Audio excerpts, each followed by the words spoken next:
అధికారమంతా కొంతమందికే సొంతమైపోయింది.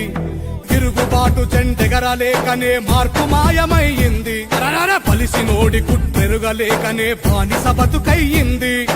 ఎన్ని ఏళ్ళు ఇంకెన్ని నాళ్ళు ఈ అణిచివేత మనపై, ఎన్ని ఏళ్ళు ఇంకెన్ని నాళ్ళు ఈ అణిచివేత మనపై.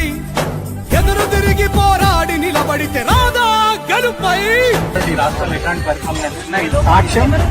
ఈ రాష్ట్రంలో చట్టబద్ధ పాలన కొనసాగట్లేదు, ఒక అరాచకత్వం ఏలుతున్నది, రాజ్యం వెళ్తున్నా ఇదే ఉదాహరణ. ఇంతమంది లాయర్లు ఉన్నారు నా చుట్టూ, కానీ పోలీసులు మాత్రం చుట్టుముట్టున్నారు నన్ను గణించుకోవడానికి నిరోధిస్తున్నారు. ఇక ఆలోచించండి.